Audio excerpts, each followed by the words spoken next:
By the way, our next guest will lead Team USA in the Olympic debut of 3x3 basketball. He's the number 2 all-time leading scorer at BYU. Will occasionally moonlight with us on our BYU basketball coverage on BYU TV and ESPN+. Always a joy to welcome Jimmer Fredette to the Wise Guys from his home in Colorado. Jimmer, how are you? I'm great. How are you guys? We're good. Doing good. We wish you were here with us. I heard you were coming, and now you're in Colorado. But we realize that your schedule's a little bit crazy. I know. I wish I could be there next time for sure. Okay. Yeah, we have some moving parts going on right now here in Colorado and getting ready for this 3x3 run. Hey, Fraser Bullock's going to stay on and help us interview you. And we understand, as Fraser mentioned a moment ago, you guys are going to team up over in Paris for this big announcement, right, Fraser? Yes, Jimmer, I understand, and I'm so excited you're going to join our official delegation on July 24th in Paris. Yes, I'm super excited. I just found out, and what an honor for me. I mean, someone to be able to be there and to be able to be a part of the delegation and hopefully receive some amazing news. But we're just excited. I'm excited to be a part of it. So thank you very much. I know that I'm getting a nice new suit, and so I appreciate that as well. So hopefully I'll be looking good for the delegation out there. Yeah, well, it's the delegation uniform, so you get that. It's a Ralph Lauren uniform. And Jimmer, we know you've got so much going on with everything, and the fact that you're going to take time out to join this very important moment in the history of Utah and be there in person with the IOC and everybody else is just fantastic. So thank you. Yes, no, of course. Like I said, it's going to be an opportunity for me to have a great experience, and I just love Utah. Obviously, I've had some amazing memories there and love the people there, and just hoping the best for it. Fraser, what is Jimmer going to have to do as part of this announcement delegation? Jimmer, do you just stand and shake hands, or does he get to sing a song? What do you want Jimmer to do? Is he part of the presentation? Great. It's a great question. Well, actually, there's a presentation with our governor, the mayor, myself, and one other person, where we get to show the best of Utah and some videos and things like that. And we'll do a shout out to our great athletes. And glad Jimmer's there. But then we have a party that night, Jimmer, at USA House.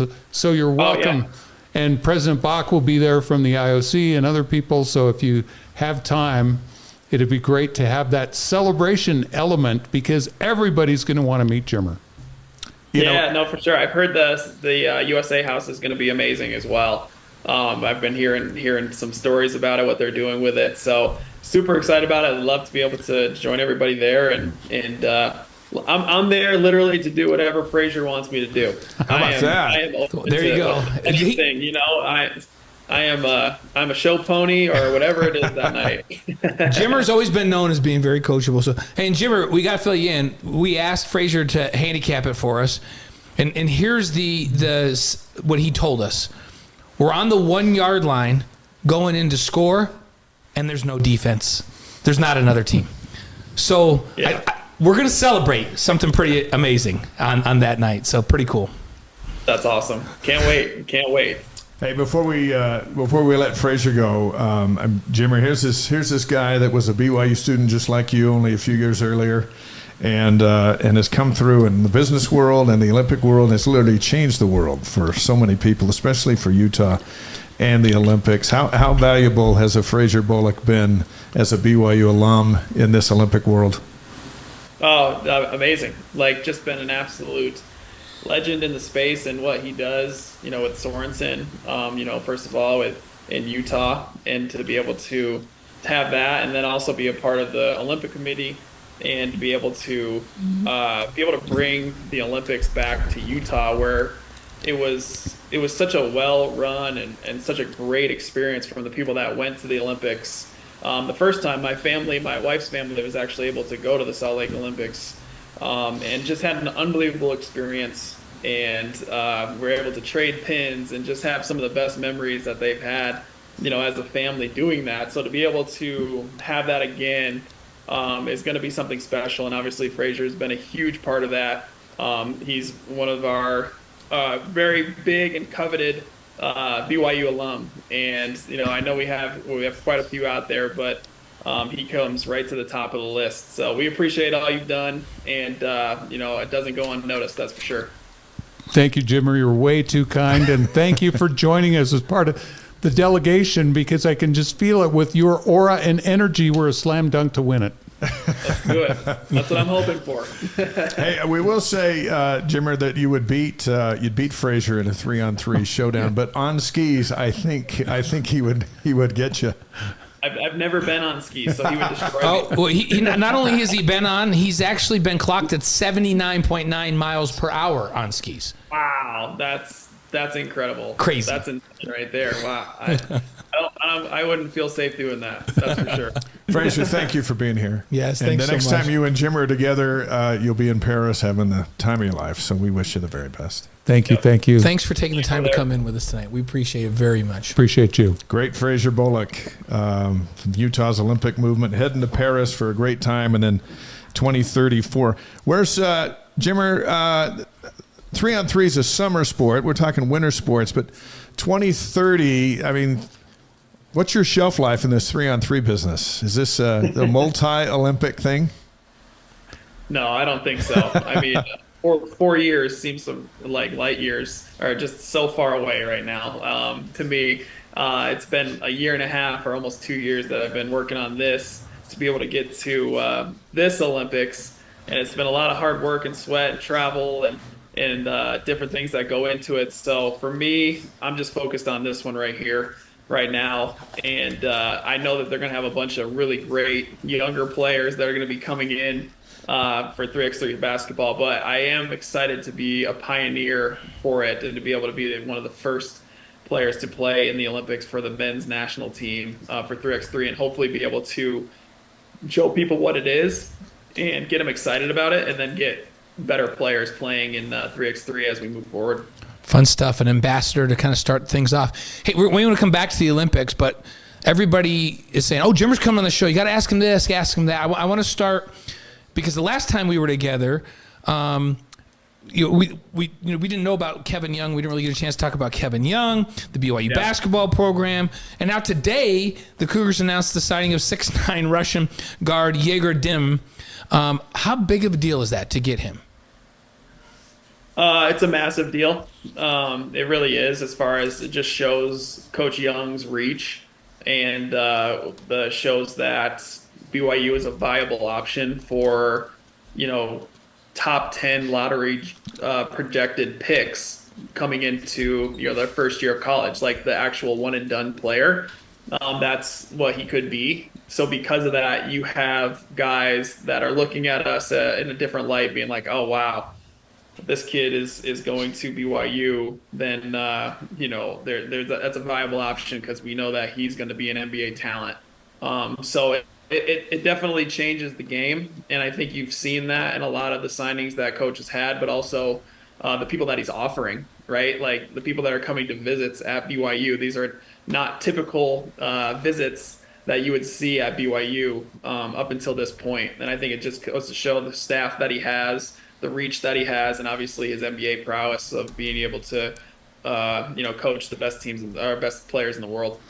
Now, you didn't arrive at BYU with a great deal of fanfare and attention that Demin's going to get, but you did arrive in the NBA with all of that and more. How hard will it be for a young kid to kind of settle in to these expectations, which are legit? It's Woj saying he's a lottery pick, not my neighbor.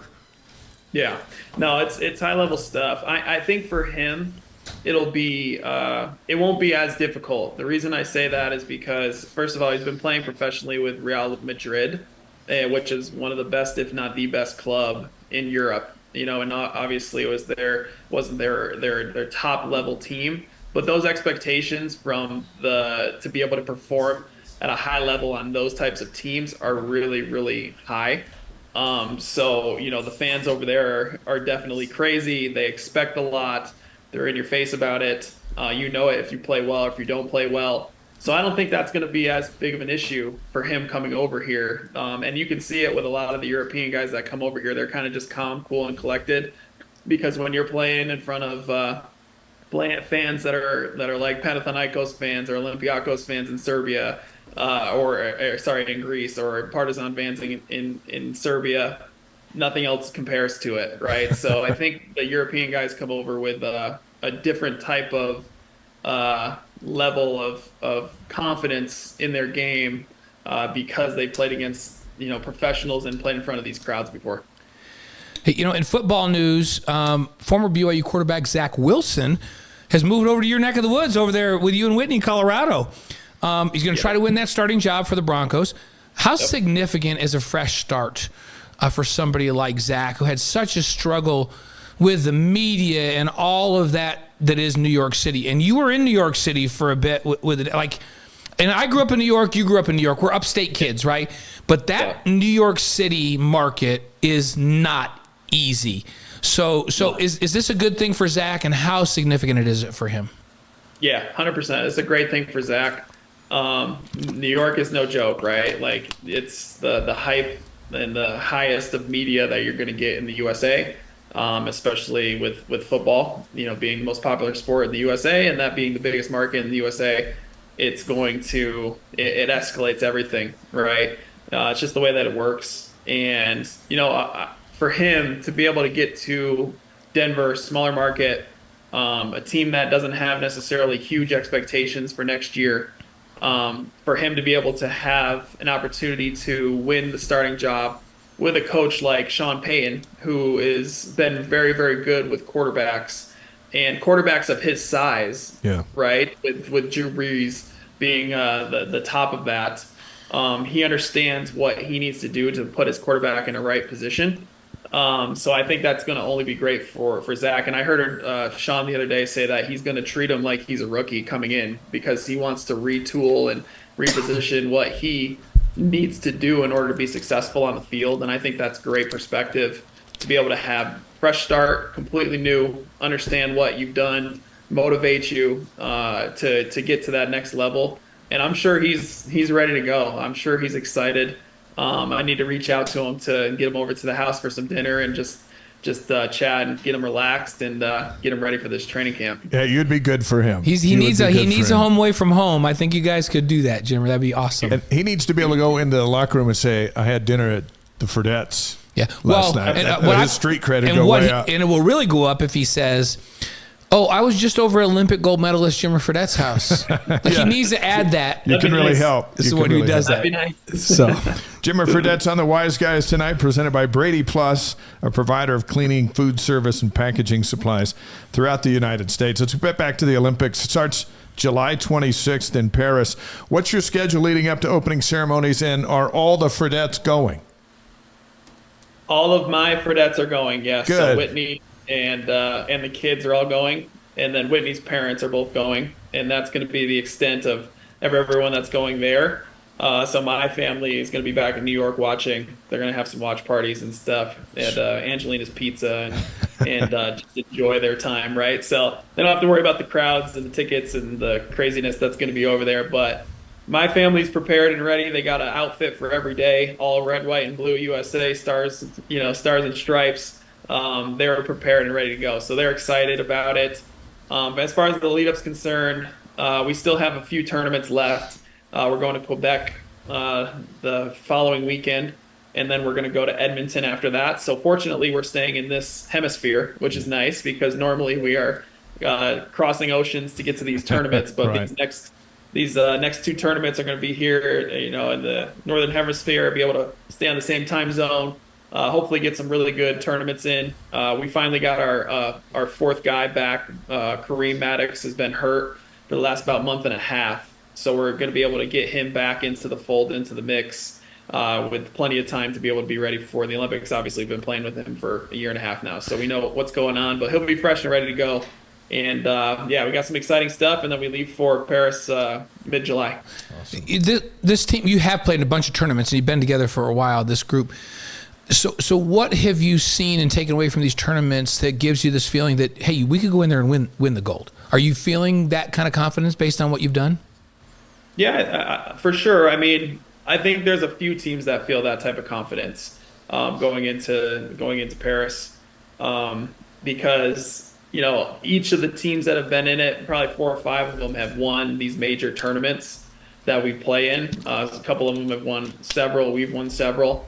So whenever you do that, you feel confident in your abilities to play against the best in the world and beat the best in the world and be able to withstand a tournament, and all that goes into that mentally and physically. The Olympics is going to be a different beast. Usually it's a 2-day tournament that we play in, with the pool play in one day and then the quarterfinals, semifinals, finals the next day. Whereas this is drawn out over 6 days, right? So you're going to play in one day, maybe one game in one day, which is atypical for 3x3 basketball. You usually play 2 or more. And then other days you're playing 2, but it's drawn out. So you have to be prepared. It's going to be a little bit more like a World Cup setting, which we experienced last year, which was great to be able to have that experience. But we feel really confident. It's a super variant game. That's the problem with 3x3. It's such a short, quick game, games to 21. You have to be fully prepared to withstand runs and just understand that sometimes it's going to happen, and just be prepared for anything when you get out there. Hey, back in Glens Falls, New York, where you spent all that time shooting and dreaming, did you ever think that one day you'd represent the United States in making baskets? Honestly, no. Yeah. That wasn't something that was on my radar growing up, right? It just wasn't. You just look at it, and when you look at USA basketball growing up, it was the Dream Team and the Redeem Team, right? And it's like these mythical characters of Michael Jordan and Larry Bird and Magic Johnson and all these guys, and then LeBron and D Wade and Kevin Durant and Kobe, right? And you're just like, man, that's the best of the best. And I've always had confidence in my abilities, but I wasn't sure if I was going to be someone who's going to be on a 12-man roster for the Olympics, right? So I always thought I was going to make it to the NBA, do well and everything, but that's a hefty goal to be able to have. So it wasn't necessarily something on my radar, but when it came to my opportunity, almost 2 years ago now, I jumped at it because you're still playing basketball in the Olympics, right? And it's a super valuable option for people to be able to go out there and do it now. So that's why I say when, once we start playing and people see what the game is and see how cool it is and see how fast paced it is and see how much fun it is and how frustrating it can be too. There's a lot of competitiveness in it. People are going to love it, and I think they're going to gravitate towards it, and you're going to see a lot more guys being like, hey, I want to try this out. You spoke about when you kind of got brought into this. Fran Fraschilla was on BYU Sports Nation with Dave not that long ago. He said, I went to Denver, and he said that he talked to you into giving... takes a lot of credit. Yeah, he says, I talked Jimmer into giving this 3x3 experience a try. He also said this is a quote, "You could not have a better representative of USA basketball in BYU than Jimmer Fredette. He has been everything we hoped for. When he is done with his career, among all the great things he has done, National Player of the Year, NBA lottery pick, he's going to be able to say he represented the United States in the Olympics." How about that? It's amazing. Obviously, Fran is my guy. Yeah. Loved him for a long time. Yeah, we did have a nice little lunch. I remember going to a lunch with him here in Denver because he lives in Colorado Springs, so it's not super far, about an hour away. So he came out, we had lunch, we talked about it, talked about a plan. And for me, like I said, as soon as I heard Olympics, I was like, I'm definitely going to give this a shot at least and see if I like this 3x3 thing. So once I tried it, it just brought me back to my childhood when I played 3x3 growing up, right? I was playing in the Romball Ruckus. I was playing in the Gus Mackers, the Hoop It Ups. We would go to Hartford, Connecticut. We'd go to Boston, Massachusetts. We'd go to New York City. We'd go to all these places to play. And we'd do really well, and we'd have a ton of fun doing it. So it brought me right back to that. So as soon as that happened, I was like, I want to try. So I tried a tournament, loved it. We won the Americup, which was a big tournament for us. We got a gold medal there. I loved the guys that I played with, and they kept us from there. But yeah, Fran was definitely the guy that contacted me in the first place, and now he's been along for the ride ever since. And I was just over at his house with our teammates eating some dinner the other night in Colorado Springs. So he stays close. Yeah, that's awesome, and a great comment by a guy who has known basketball forever. Yeah. Fran Fraschilla. A couple more questions for Jimmer. Amber Whiting is in the house with us and will join us in a couple minutes. Nice. Opening ceremonies. Do you think that's when it's going to hit you when you march in with Team USA? What do you anticipate those feelings being? It's going to be crazy. Honestly, I don't know what to expect. I've played for the USA now a few different times in the Pan Am Games and the World Cup and the AmeriCup and a couple of different things. They've all been amazing just to put USA on your jersey and to represent the U.S. And we've won gold medal in two, won a silver in the other, had the U.S. flag on us and had the national anthem played when we had the gold medal. So we've heard all those things, right? But nothing's going to come in comparison to when I start getting out there and walking in open ceremonies and then getting on the court that first game. And, it's starting to hit me because the schedule came out today. Yeah. And I saw the schedule and what the times that we're actually playing and the people that were actually playing, and it all became kind of real. So I had a little bit more of a pep in my step in my workout this morning, getting out there and playing and getting prepared because I know that it's close and I know that it's real, and it's incredible. Just I know it's going to be emotional, and I know it's probably going to be the most nervous I've ever been playing in a basketball game, that first game when we take the floor that first time, which I'm excited about. So that first game is pool play begins July 30th against Serbia. You mentioned the schedule's out, and then it runs through August 4th. The semifinals and finals are on August 5th. Who are the key contenders in this thing? You've played a bunch of these teams, and what's the strategy? Like, how do you guys win this thing? Yeah, it's being consistent, making sure that we have a game plan for every game we go into, and then playing our game of basketball, our brand of basketball, letting people not take us out of our brand of the things that we do on the court. I think that's the biggest thing for us is making sure that we understand that we're, great basketball players and just as good or better than anybody else that steps on that floor. So make them adjust to us, right? We don't want to adjust to them. And we're starting off with a bang, obviously. They're putting the two best teams in the world, Serbia and the U.S., against each other right away in the world rankings. We're 1 and 2, so they're saying, "Hey, let's get this party started right away," which is fun for us. We're super excited about that. I'm sure Serbia is excited about it. It's a good way to just not ease into it. Like we're ready to go right away. So we're gonna have to be fully prepared. But it is nice that we do get 7 pool play games before we actually start.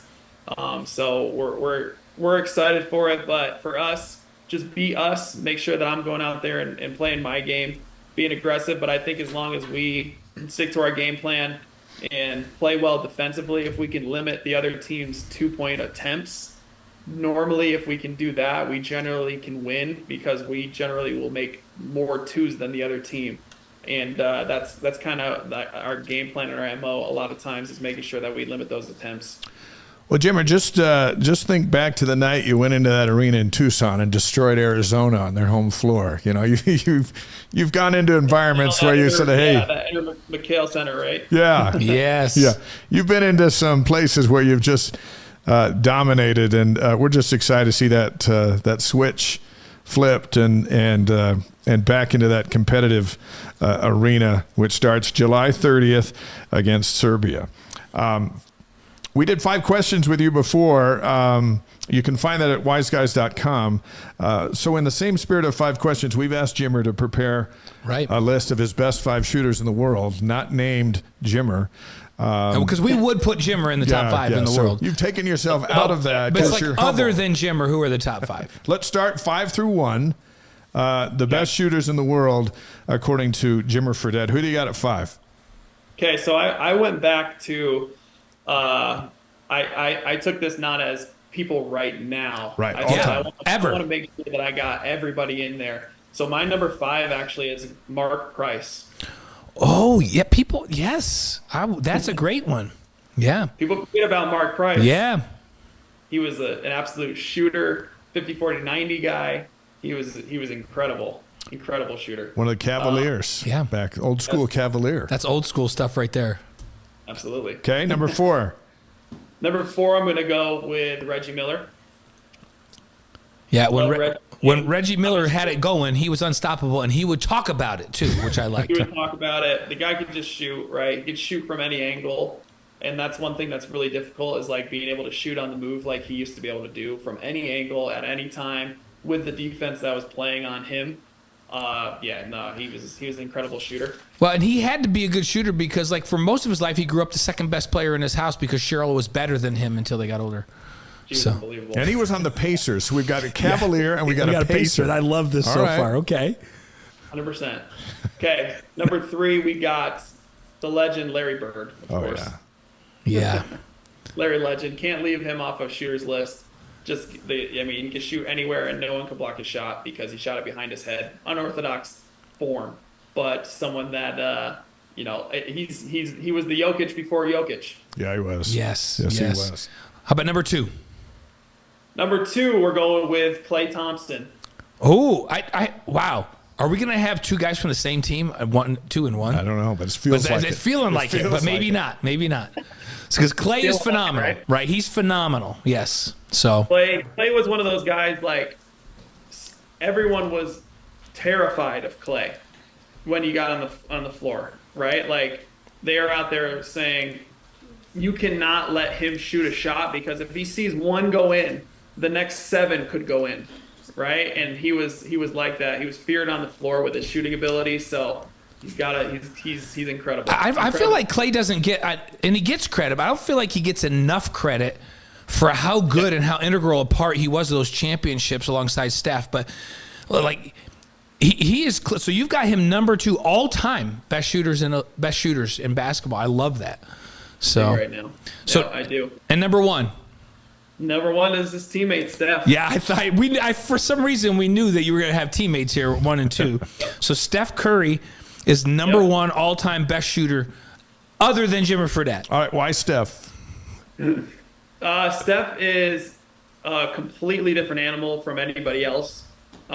He can shoot at any time, at any point, off of the dribble, off of the catch, doesn't matter, and that's really difficult to do. A lot of times you see guys that can shoot way better off the catch than they can off the dribble. He can do them both equally as well and at a high level and from anywhere on the floor, right? So all the other guys that I named, most of them are, catch and shoot guys or maybe one dribble pull up shot guys, whereas Steph could literally do all of it at any time. And it could be any type of move into a shot. And then the fact that his release is so quick, like he's able to shoot it kind of from his hip.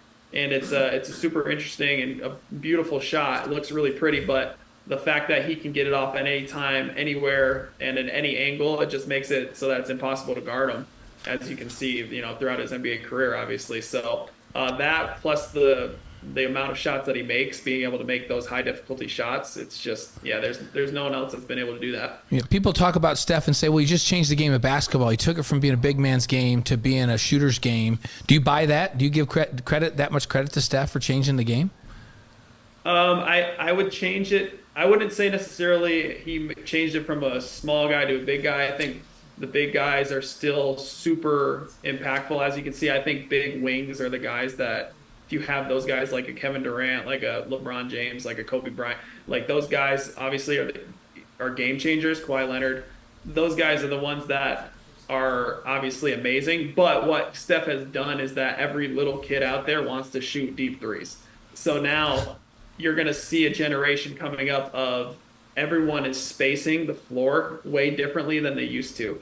So you have to have, guys that are interchangeable, and you have to have guys that can space the floor and shoot, and a lot of that is because of Steph. But you do see the resurgence of some of these big guys coming back with Jokic and Embiid and some of these guys that are dominating in the paint, and what Minnesota was doing, playing with some big guys. So it's interesting. It'll be some contrasting styles out there, I think, as we go forward. But ultimately, he helped change the game and change the spacing of the game. Hey, Jimmer, first of all, John from Raymond, Alberta is on the Wise Guys tonight. I think we're in 5 different continents tonight, which we think is cool. But over in the Philippines, Glenn's on the show, and he said, well, he's listened to your list. He says, Jerry West must be 6th then if he's not in the top 5. Where does Jerry West go? It's a great question. Jerry West was way before my time, to be honest, like way before. So that's a good point. He probably is deserving to be on. There's a lot of guys that are deserving to be on this list, right? Like Jerry West, Dirk, Steve Nash, even, guys that just are incredible shooters, but I could only pick 5. They put me on the spot here. I know. You know what I mean? Like, that was blame Dave and You can blame us. blame and Dave. So hey, here's a question, Jim. Now let's just be honest here. Let's just be honest. It's just us guys, and Amber's in here with us too. Amber Whiting, by the way, she's on the set Amber? with us. Hey, how are you? So, and we get Amber's mic up, DJ. So if any of these guys that you just named, Mark Price, Reggie Miller, Larry Bird, Klay Thompson, Steph Curry, we just go out and we got a rack of balls, 10 balls a rack from 3-point land. You can shoot with any of these guys, right? Like you can shoot with any of these guys, a rack of balls, 10 balls, and we're just going rapid fire out of the rack. You can shoot with any of these guys, right? Yeah, absolutely. In my opinion, yes. Like, for me, it's all about who's feeling good and who's hot at that moment, right? Because, once you get out there, if you get into a rhythm early and you see that ball going in early, like, I could make 50 in a row, and any of those guys can make 50 in a row too, right? So it just kind of depends on who's hot and who's feeling it at the time. But yeah, 100%. I feel like I can definitely shoot with the best of them out there. I wouldn't have been able to play where I have played without being able to shoot the ball, because I know it wasn't my crazy athleticism. So about that. What's the most you've ever made in a row, Jim, or the most you've ever made in a row from 3? Oh gosh, that's a good question. I'm not sure, but it's definitely probably in the 70s or 80s, somewhere in that area. You got tired. Yeah, I mean that and free throws. Free throws I've done over 150 in a row before. Nice. So, I have to say that I have a memory because I was calling the New Mexico semifinals game, and you came out. You don't even remember this, but you just came out and you were out early and you just started shooting, and you were about 6 in a row, and I was like, man, Jimmer's like, he's feeling good. And you worked your way around the 3-point line, then you did some mid-range, and then you shot some free throws. You went back in. This is before the whole team came out. And I started watching at about 6, and then you didn't miss a shot. I think he made like 60 shots and didn't miss a shot. And I leaned over and I went, I think the Lobos are in trouble tonight because Jimmer didn't miss a shot in warm-ups just now in his own personal way. Do you remember that? Like, you were so hot that night. That rim had to feel like it was 6 feet around, and you did not miss in warmups. Yeah, it was a good night. I was locked in that night. That was the only team we didn't beat in conference. That was our 2 losses, and so I was a little upset about that, and I was going to be locked in for that one. So yeah, it was probably just like crazy major focus, right? Because normally in warmups I'm probably not shooting that well. I'm shooting okay, but like a normal. But I was probably super locked in on that one, like ready to go. That was the night that BYU took over the Thomas and Mack Center because the crowd was huge and it was just so fun. Electric. Hey, before we let you go, so Amber Whiting, the head basketball coach at BYU women, is with us. Amber, what advice do you have for Jimmer as he heads into this 3-on-3 showdown at the Olympics? I just want to know, when is Walk-On Jimmer going to make another showing? Man, yeah, Tippy Schloss is getting ready. He's getting himself Do you ready. guys remember that when he put makeup and stuff on? Yes, it was still awesome. remember that. That's crazy. I got to find a different nose for this next one, though. That's right, because Marin did all of his makeup for him, right? Yeah, Marin, who it does was our a good makeup, job. tries to make us look good, tried to make Jimmer look bad. That was hilarious. That was one of one my of the favorite best things moments ever. for sure. And Jimmer, you're one of our BYU TV basketball analysts, and we're hoping to have you back for some men's and women's games again this year. But Amber just started summer workouts with a brand new roster. What's your advice for her? Just get them ready to go. I know that she's ready and raring to go for this second run at the Big 12, and she has some really good talent and some girls that can really play. It's been awesome to be able to see their recruiting and who they're bringing in, and obviously I know Lee and Coach Wardenberg really well. Played with Lee and Coach Wardenberg recruited me, so I'm keeping tabs on it. I'm super excited about it, and I think the biggest thing is just make sure they have fun and go out there and crush it. And I know that's what they're going to do. Thank you. You got anyone to green light like Jimmer had the green light? Anybody on your roster? Anybody just shoot it like that? Like I don't- Amari thinks she does. No, everyone has a green light, but if we can shoot it like Jimmer, we're gonna be okay. Jimmer, will the next time we see you, we'll be cheering.